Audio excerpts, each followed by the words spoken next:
마태복음 26장 69절부터 75절 말씀.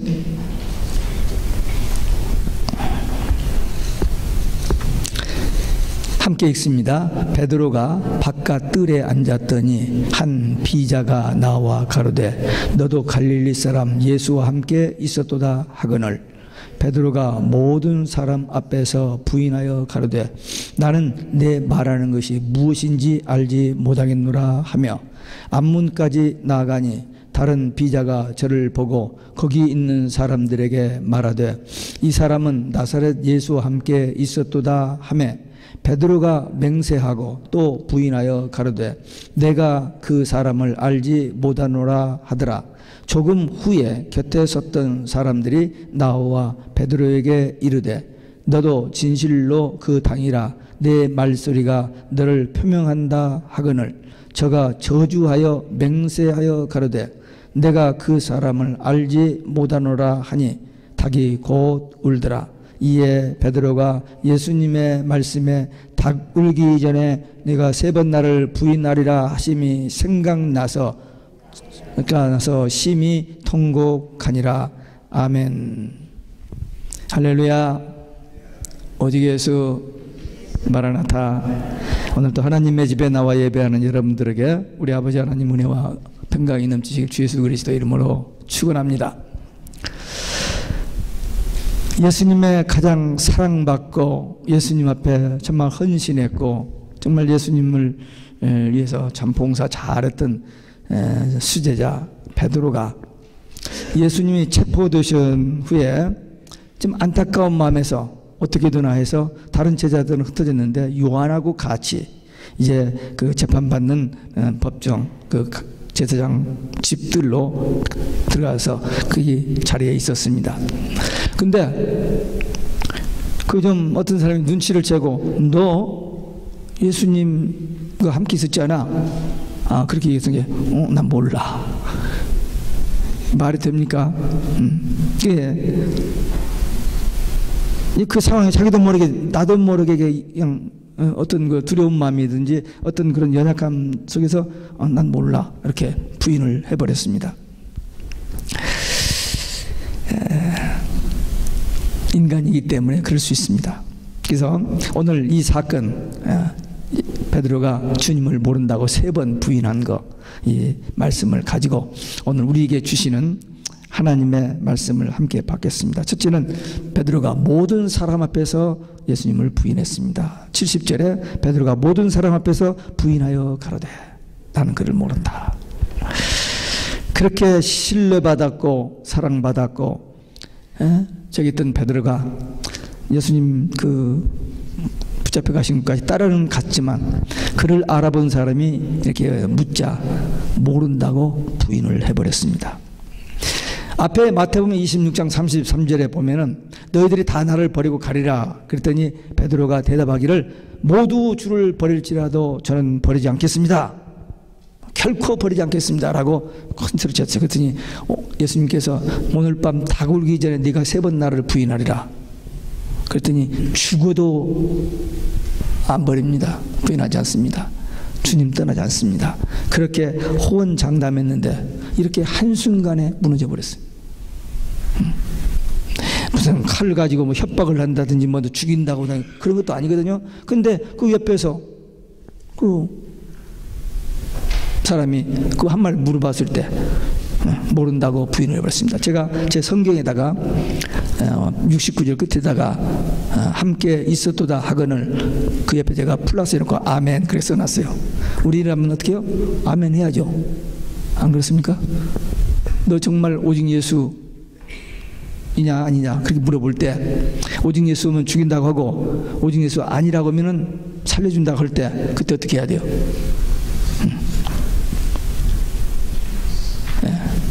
살기 위해서 조금 더 오래 살기 위해서 그때 우리 신앙 양심을 포기하고 오직 예수 아니라고 해버리면 큰일 나는 거예요. 죽인다고 해도 너 정말 오직 예수야 너 죽여? 그러다 아멘 하고 가야죠. 근데 이 베드로가 아멘을 못 해버렸어요. 평소에 아멘 연습을 안 했던가 봐요. 베드로는 기도를 제자들이 하나 약점이 뭐냐면 기도를 좀 잘 못했어요. 모든 사람 앞에서 베드로가 첫 번째 예수님 모른다고 한 것은 연약함에서 기인한 순간적인 충동적인 그런 부인이었습니다. 참 흔한 일입니다. 그러나 참 위험해요. 그 순간적인 그 말 한마디 그것 때문에 자살도 하고 살인도 하고 그러잖아요. 인간은 죄성이 있기 때문에 언제든지 주님을 부인하고 떠날 수 있는 가능성이 있습니다. 믿음을 지키기가 어려운 거예요. 네. 그러면 우리는 철저하게 깨어서 기도하고 믿음을 관리해야 됩니다. 그냥 믿는다 이렇게 막연하게 그렇게 하면 안 돼요. 정말 내게 어떤 위기가 와도 나는 오직 예수인지 그걸 점검하고 그걸 확인하고 그걸 위해서 기도하고 그렇게 준비해야 어떤 결정적인 그 위기 상황에서 믿음으로 승리를 하지, 적당히 해놨다면 그때 가면 전부 다 그 상황에 이 베드로처럼 넘어지기 쉽습니다.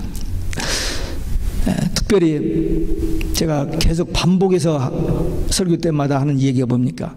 우리 시대에 앞으로 오직 예수 하면은 불이익을 당하고 또는 죽음을 당하기까지 하는 그런 때가 올 수 있다라고 저는 봅니다. 왜? 지금 오직 예수는 타 종교에 대한 공격 징후죄에 걸려요. 법은 이미 다 통과되어 있어요. 2008년 3월 26일 날 통과되어 있기 때문에 이거 좀 잡지만 않지 언젠가는 이걸로 우리가 불이익을 당하고 우리가 위험을 당할 때가 옵니다. 그때 우리 어떻게 할 것인지. 오늘 이 말씀을 그냥 베드로가 그랬다 하더라 하고 이렇게 참고로 넘어갈 것이 아니라 우리는 이 베드로의 실패를 보면서 우리는 절대 그래서는 안 되지. 믿음 준비하고 있어야 됩니다. 우리가 예수를 믿고 영접한 순간부터 하나님 나라 갈 때까지 우리는 계속 위기 속에서 살아갑니다. 아니 무슨 건강이라든지 교통사고 이런 위기 말고 마귀가 한순간도 놓치지 않고 우리를 노리고 있기 때문입니다. 그래서 우리는 긴장감을 풀어서는 안 돼요. 말씀과 기도로서 우리가 철저히 준비하고 무슨 일이 있어도 이 믿음 하나만은 지키고 끝까지 달려갈 길을 가야겠다라고 그런 결단을 하고 신앙생활을 해야 됩니다. 그렇지 않고는 조금만 적인 상태에서 이렇게 넘어질 수가 있다는 것입니다. 두 번째, 베드로가 맹세하여 부인했어요. 72절에 베드로가 맹세하고 또 부인하여 이르되 나는 그 사람을 알지 못한다. 두 번째, 맹세. 처음에는 난 몰라 그렇게 그냥 언급길에 대답했는데 두 번째는 맹세. 나 정말 모른다니까. 그렇게 대답을 했습니다. 이건 죄가 점점 더 깊어지는 겁니다. 더 악해지는 거죠. 베드로가 여기서 회개를 했어야 합니다. 처음에 난 모른다고 해놓고는 딱 회개를 했어야 하는데 회개하지를 못했어요. 그러니까 마귀가 그 다음부터 그를 딱 사로잡고는 흔들기 시작합니다. 마귀가 신나는 거예요. 그래서 이 두 번째 부인은 베드로의 인간의 죄성에 기인된 조금 적극적인 그런 부인이었습니다. 첫 번째는 연약해서 충동적인 부인이었다면 두 번째는 좀 죄성에서 나오는 적극적인 그런 부인이었습니다. 누가복음 22장에 보면은 예수님께서 시몬아 보라 사탄이 너를 밀가부르듯 하려고 요구하였으나 그러나 내가 너를 위하여 내 믿음이 떨어지지 않기를 기도하였느니 너는 돌이킨 후에 내 형제를 굳게 하라. 사단이 예수님의 제자 중에서 이 베드로 하나를 넘어뜨리려고 벼른다는 거예요. 근데 예수님께서 그를 위해서 기도해 주신 거예요. 그러나 넘어질 걸 아셨습니다. 그러나 나중에 돌이킨 후에 형제들을 굳게 하라. 그 실패를 거울 삼아서 흔들이 쓰고 또 다른 제자들 또는 다른 성도들을 좀 이렇게 하라고 그렇게 부탁을 했습니다. 사탄이 베드로 같은 사람도, 예수님 수제자 같은 베드로 같은 사람도 이렇게 밀가부르듯 하는데 우리 같은 사람이야 오죽하겠어요? 세 발의 피죠. 그렇기 때문에 날마다 깨어서 기도해야 됩니다. 다른 길이 없어요. 다른 길이. 말씀 보고 말씀의 약속을 붙들고 그리고 날마다 깨어서 기도하지 않으면 다 무너지고 다 넘어질 수밖에 없습니다. 어떻게 한다고요? 기도해야 돼요. 어떻게? 날마다 깨어서. 예. 아니 그건 목사님이 아시죠? 우리는 바빠서 시간이 없어서 못해요. 근데 이건 바쁘고 시간 없어서 그건 관계없습니다. 모든 크리스찬이 똑같이 어떤 결정적인 어떤 위기 이런 데를 접하기 때문에 목사만 이런 거 당하고 여러분들 안 당합니까? 똑같아요. 그러니까 평소에 기도해 놓지 아니하면은 감당을 못합니다. 기도해야 돼요. 말씀 붙들고 기도하고 또 그 말씀이 생각나서 이렇게 그 말씀 붙들고 기도하고 해야 이길 수 있습니다. 그래서 새벽 기도가 그렇게 필요합니다. 아니 주일 한 번 나오는 것도 얼마나 힘들게 나오는데 무슨 또 새벽 기도, 무슨 또 금요 기도. 예. 괜히 목사님 할 일 없으니까 그런 거 만들어가지고 자꾸 그냥 아니에요. 그렇지 않습니다. 기도해야 돼요. 평생 목사로서 기도해도 기도가 부족하거든요. 이번에 그 날씨가 너무 나빠가지고 몇 번 교회 문을 전화해서 오지 말라고. 왜? 위험하니까. 너무 위험하니까 오지 말라고 했어요. 근데 저는 왔어요. 와서 문 잠궈놓고 혼자 기도를 여러 번 했습니다. 근데 한 두 번 어떤 사람 모르고 와서 문을 두드려가지고 한 사람 넣고요 예배 드리기도 하고 그랬습니다. 왜? 하여튼 큰 길은 나니까 집 앞 그 눈만 덜면 올 수 있다고 생각하기 때문에 워낙 많이 오면 모르지만 와서 이 앞에 눈 치우고 그렇게 기도를 여러 번 했습니다. 자랑하고 싶어서가 아니라 집에서 기도할 수 있어요. 한 번은 집에서 1시간 반 기도를 해본 일이 있습니다. 참 좋았어요. 근데 여기서 하는 거하고 집에서 하는 건 다릅니다. 특별히 이렇게 같이 뭐 있으면 그 영성이 맞기 때문에 그 영적인 그 분위기가 있기 때문에 기도가 달라요. 그리고 기도는 내가 형식적으로 의무적으로 이렇게 하는 기도와 기도하다가 보면 성령께서 시키시는 기도는 또 다릅니다. 그래서 기도는 합계 기도예요. 제자들 이렇게 기도 못했는데 나중에 예수님 말씀 듣고 마가에 따라 모여서 기도했더니 성령 받아버리지 않아요. 그 세계 복음화를 그들이 하잖아요. 예? 우리 힘으로 못합니다. 기도해야 돼. 그러니까 앞으로 우리에게 이런 위기가 올 때 이길 수 있는 힘, 길, 하나님 약속의 말씀 붙들고 기도하는 길밖에 없어요. There's no other way. 야고보서 1장 15절에 보면 욕심이 잉태한 즉 죄를 낳고 죄가 장성한 즉 사망을 낳느니라. 처음에 생각으로 죄가 들어옵니다. 근데 그것을 빨리 회개하고 고백하고 용서받으면 되는데 그걸 우물우물 하다가 보면은 그 다음에 거짓말이 또 늘어나요. 지금 베드로처럼 처음에 딱 그냥 아멘 나 정말 예수 편이다고 했어야 하는데 못 오고 하니까 그 다음에는 그냥 자기도 할 수 없이 또 하고 세 번째까지 가잖아요. 생각을 통해서 조그마한 생각을 통해서 음란한 생각, 나쁜 생각이 우리 속에 들어옵니다. 그럼 그것을 점점 커져요. 그래서 많은 죄악이 일어납니다. 창세기 3장에 보면은 마귀가 뱀을 통해서 가룟 유다 하와에게 선악과를 먹으면 하나님처럼 된다 거짓말을 했어요. 근데 그 말을 듣고 선악과를 보니까 볼수록 먹고 싶은 거예요. 볼수록 먹고 싶은 거예요. 마귀가 그 말 한마디 속에 딱 던져줬는데 그 생각을 가지고 선악과를 보니까 먹고 싶은 거예요. 따먹어 버리잖아요. 네. 그 생각을 딱 사탄아 물러가라 하고 딱 거절했어야 하는데 그만. 요한복음 13장 2절에 보면 마귀가 가룟 유다의 마음에 예수 팔 생각을 집어넣었다 그랬어요. 생각을 집어넣었다. 근데 예수님은 제자들을 다 알지면서 끝까지 사랑하시고 발을 씻어주면서 만찬하면서 너 중에 나를 하나 팔 자가 있다. 누구예요? 누구? 나와 함께 딱 같이 접니까? 네 말이 맞다. 너다. 회개의 길을 딱 주었어요. 근데도 유다가 그 회개를 하지 아니하니까 요한복음 13장 27절 마귀가 유다 속으로 들어가 버립니다. 컨트롤 해버려요. 그 생각을 왔을 때 떨지 않은데 그 생각을 우물우물 미루면 마귀의 밥이 되어버리는 거예요. 그래서 죄가 커지는 겁니다. 이 베드로도 처음에는 인간의 나약성 때문에, 근데 두 번째는 죄성 때문에 이렇게 넘어지고 이렇게 거짓말을 하게 되어진다는 것입니다. 그러니까 우리는 날마다 삶 가운데서 정말 예수님만이 우리의 구주, 오직 예수, 이 신앙 고백을 하면서 타협하지 말고, 한 말에도 타협하지 말고 오직 예수님만 바라보고 나가야 이 영적 싸움에서 승리하고 하나님께서 맡겨주신 직분과 사역을 감당하게 됩니다. 여기 세 번째 74절에 보면 저주하며 맹세하여 이르되, 두 번째 저주에는 세 번째는 맹세하여 내가 알지 못한다. 그러니까 이 베드로가 처음에는 그냥 연약해서 중독해서, 그 다음에는 좀 죄성 때문에, 그 다음에는 이제 악한 같은 그런 맹세까지 하면서 저주하면서 부인을 했습니다.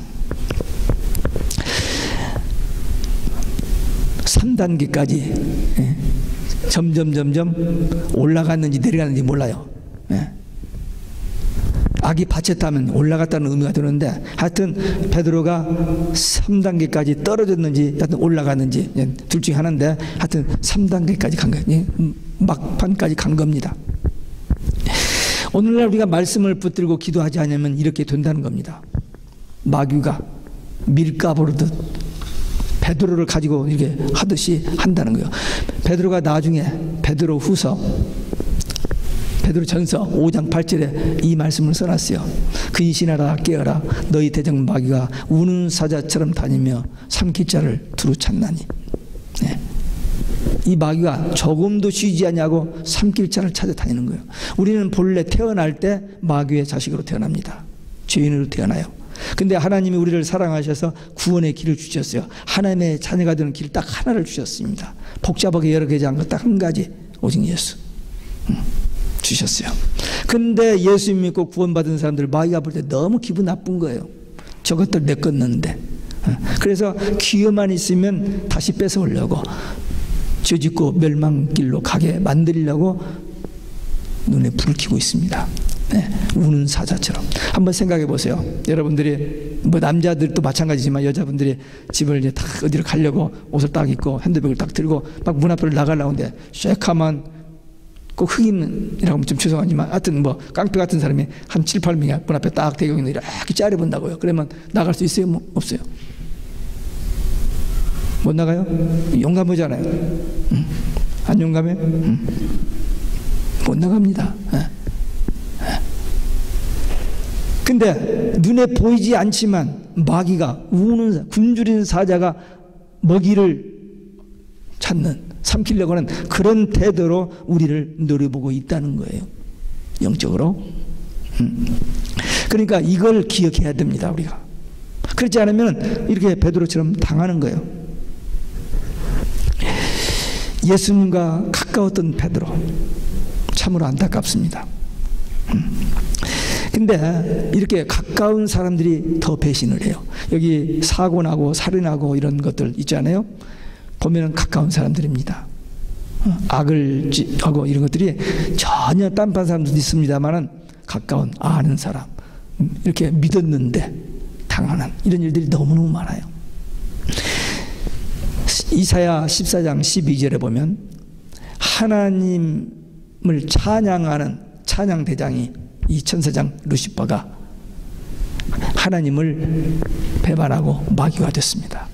하나님 가장 가까이서 찬양을 했던 그 루시퍼가 예수님도 자기 동족에게 미움을 받고 배반을 당했습니다. 교회 안에서도요, 교회 안에서도 초신자들보다도 교회에서 문제 일으키고 싸우는 사람들은 중직자들입니다. 우리 교회는 그런 사람이 없지만 텍사스에서 목회를 잘하고 있는 목사님을 이 근처에서 초청해서 왔어요. 초청해서 데려다 놓고는 이 장로님이, 그 중에서 실력 있는 장로님이 목사님을 이러라 저러라 하는 거예요. 아니 목사님이 그 사람 말 듣기 위해서 목회 오는 게 아니잖아요. 하나님 말씀대로 목회를 하는 거지. 그러니까 나가라. 그 쫓겨났어요. 너무 실망을 해가지고는 목회를 접어버렸습니다. 그 델리버리 하면서 한 6, 7년 좀 살았을 겁니다. 어느 교회에서 오라는데도 가지를 못했어요. 너무 마음의 상처가 크기 때문에. 그런데 그 교회 그 장로님 무슨 일이 생겨서 교회를 떠났어요. 그래서 그 남은 교인들이 다시 초청했습니다. 갔어요. 가서 다시 목회하고 있습니다. 예. 그 과정이 얼마나 힘들었겠어요. 가까이 있으면서 이렇게 배신했을 때 그게 더 그러니까 가장 사랑하는 부부간에 배신했을 때 그 분노, 그 미움 때문에 자기도 모르게 쏘는 거죠. 찌르고. 베드로가 이렇게 배반한 것처럼, 루시퍼가 이렇게 배반한 것처럼 가까이 있으면서 믿었던 사람들 중에서 이런 일들이 일어날 수 있습니다. 그렇기 때문에 우리는 깨어서 근신하여 기도하지 않으면 어느 때에 무슨 일을 당할지를 몰라요. 그래서 우리는 첫째도 둘째도 말씀 붙들고 기도해야 된다. 끝으로 이 심히 통곡했습니다. 3번 부인하고 나서 74절에 보니까 베드로가 3번째 부인을 하고 딱 나니까 닭이 꺾여 하고 울었어요. 닭의 꺾여 소리를 듣자마자 베드로가 뭐가 생각나냐면 예수님 하신 말씀이 생각난 거예요. 닭이 울면 닭이 울기까지 3번 부인을 그 말씀이 생각이 난 겁니다. 그래서 베드로가 밖에 나가서 심히 통곡해서 울었습니다. 베드로, 예수님 말씀이 생각나서 통곡한 것은 우리가 말씀 의지하여 회개하라는 그런 의미입니다. 만일에 여기서 베드로가 3번 부인하고 그대로 끝나버렸다면 참 얼마나 불쌍하고 얼마나 좀 안 됐습니까? 그러나 회개를 했기 때문에 그게 베드로의 위대한 점이었습니다. 분명히 베드로는 주님을 사랑했습니다. 처음에 제자들이 다 버릴지라도 저는 버리지 않겠다. 그게 거짓말이 아니었어요. 본심이었습니다. 근데 자기가 약한 줄을 몰랐고 자기 의지, 자기 신념을 믿었기 때문에 그 넘어진 건데,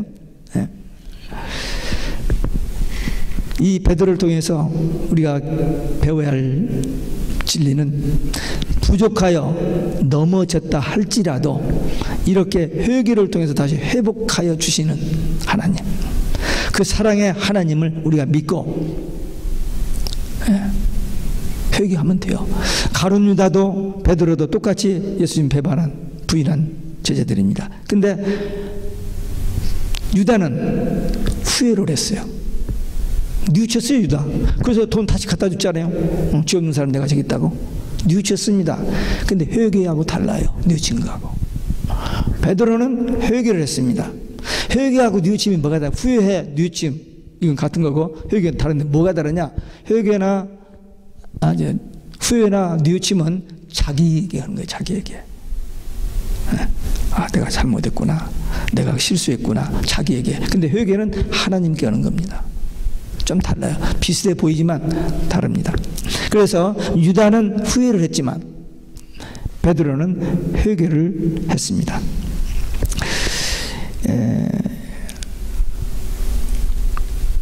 신념을 믿음으로 생각하는 사람들이 있어요. 내가 이렇게 해서 이렇게 해야지. 그 신념도 자기 생각입니다. 믿음은 하나님이 주시는 선물입니다. 하나님의 비밀이 믿어진다, 내가 머리가 좋아서 내가 연구를 많이 해서 아니에요. 성령께서 우리에게 믿음을 주셔서 그게 믿어지는 겁니다. 엄격한 의미에서 믿는 건다기보다는 믿어지는 겁니다. 이 성경의 진리, 하나님의 비밀이 믿어지는 것, 이거 하나님의 은혜의 선물입니다. 이 베드로의 회개가 지금 마지막에 나오는데 이 회개의 특징이 하나 있어요. 첫째는 특징이 몇 가지가 있는데, 첫째는 말씀이 생각나서 회개했다는 거예요. 이게 그렇게 중요합니다. 말씀이 생각나서 회개하는 거. 말씀 없이 자기가 뉘우치는 건 그건 회개가 아니고, 말씀에 의해서 이게 죄고 이게 잘못된 것을 아는 거, 그리고 고백하는 거, 회개하는 거, 그것이 진정한 회개입니다. 그러니까 성경을 보아야 하고 설교를 들어야 믿음이 생겨지고 죄인 줄 알고 회개가 이루어지는 거지. 말씀도 듣지 않고 말씀도 읽지 않으면 회개가 일어날, 가만히 있는데 안 돼요. 말씀이 죄를 깨우쳐 주시고 성령께서 이 회개를 시켜주시기 때문에 말씀을 통해서 기도할 때 이러한 역사들이 일어납니다. 범죄했더라도 실패했더라도 넘어졌더라도 말씀을 들을 때, 설교를 들을 때 성경을 읽다가 죄를 깨닫게 됩니다. 그래서 말씀에 근거해야 됩니다. 두 번째 베드로의 그 회개 특징이 즉시 회개했습니다. 처음에 거짓말을 바로 해서 그때는 못했는데 말씀이 생각났을 때 내가 잘못했구나, 이건 나중에 회개해야겠구나 하고 뒤로 미루지 않고 바로 나가서 심히 통곡하며 회개했습니다. 바로 right away. 죄는 마귀의 역사입니다. 회개는 성령의 역사입니다. 그러니까 성령께서 죄를 깨우쳐 주시고 성령께서 감동 주시면 바로 해야 돼. 바로 그걸 미루면은 안 될 때가 많아요. 대개 이유 핑계대고 작심삼일이 들고 맙니다. 그러니까 바로 해야 돼요. 바로. 세 번째 베드로의 회개는 통곡의 회개였어요. 우는 기도예요. 울음의 기도였습니다. 뭐 울고 싶어서 운 게 아니고 그 순간 같은 그 저기를 못하고 넘어지고 실패해서 이렇게 부인한 것이 너무 안타까워서 통곡하면서 기도했습니다. 이 기도가 그렇게 중요합니다. 사무엘상 1장 10절에 보면 한나가 아들이 없어서 너무 그냥 안타까워서 울며 기도했을 때 하나님께서 사무엘을 주시잖아요. 얼마나 좋은 아들 얻었습니까? 울며 기도할 때. 열왕기하 20장에 보면 히스기야 왕이 39세가 됐는데 병으로 죽게 됐어요. 왕이니까 의사를 부르고 약을 쓸 수 있는데 그런 거 쓰지 않고는 벽을 향하여 들고 전심으로 울면서 기도를 했습니다. 그랬더니 하나님께서 선지자 이사를 보내면서 내가 내 기도를 들었고 내 눈물을 보았다. 기도를 들으시고 눈물을 보시는 하나님. 우리 눈물의 기도 필요합니다. 근데 우리가 너무 맹성맹성해가지고 눈물이 안 나올 수가 있습니다. 근데 억지로 눈물을 나올 수는 없지만 그러나 기도하다가 눈물이 나왔다. 그건 응답입니다. 그러니까 여러분들도 그냥 기도 맹성맹성하지 말고 어떻게 하면 눈물이 나올까? 눈물 나오는 기도를 하려고 하면 됩니다. 요한복음 11장 35절에 보면 예수님께서 나사로 무덤 앞에서 울었어요. 나사로가 살아났습니다. 물론 예수님이 안 울어도 나사로가 일어나면 나올 수 있지만 예수님의 눈물, 그 사랑하는 마음, 눈물. 계시록 5장에 보면은요, 하나님 보좌, 하나님 보좌야 오른손 앉아 계시는 오른손에 인보한 책이 있어요. 계시록이 들려 있었습니다. 근데 이 계시록을 열어야 이제 앞으로 될 일이 계시를 요한이 받아서 기록을 하는데 이 계시록이 열 사람이 없는 거예요. 아무도 없어요. 그래서 울었어요. 울었더니 울지 말라. 어린 양 예수, 다윗의 자손 예수, 다윗의 자손 예수가 그인을 때리라 그랬어요. 그래서 계시가 요한에게 보여지고 요한이 기록해서 우리에게 전해주신 거예요. 하나님의 보좌의 오른손에 있었던 그 인보관 책이었습니다. 울으면 돼. 울면 억지로 울어집니까? 그러나 기도하다가 울음이 나왔다. 그건 응답이니까 얼마나 좋아요. 비결을 하나 안 거예요. 그러니까 하여튼 기도하다가 좀 답답하면 막 울어봐요. 막 울어봐. 많이 우세요. 많이 우시면 돼요. 왜? 증거가 있으니까. 이 지금 내가 네 군데만 증거를 댔는데 더 많아요. 많은데 울면은 분명히 응답이 있습니다. 마음속으로 후회하는 건 아무 소용이 없어요. 그건 구원과 뭐 응답하고는 아무 관계가 없습니다. 술 마시고 죄 짓고 사람 죽이고 도둑질하고 막 이 사람들이요 후회는 합니다. 후회는 하는데 감옥에 들어가서 어떻게 후회하느냐면 내가 그때 이렇게 했어야 하는데 이렇게 했단 말이야. 그래서 내가 잡혔단 말이야. 후회하는 거예요. 그리고 거기서 일을 갈면서 다음에는 나가면 절대 이렇게 해야지 하고 아주 연구를 해가지고 나와서 죄를 더 큰 죄를 짓습니다. 후회는 발정한 일이에요.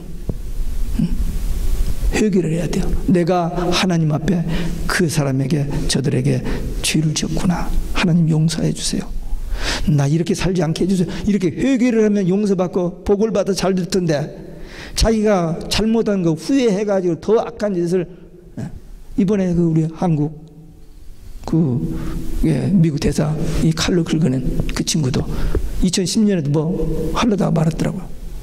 이 속에 악령이 지배를 하기 때문에 별짓을 다 하게 되어 있습니다. 회개하지 않는 한 언제까지나 마귀 앞잡이 노릇을 그렇게 살다 갑니다.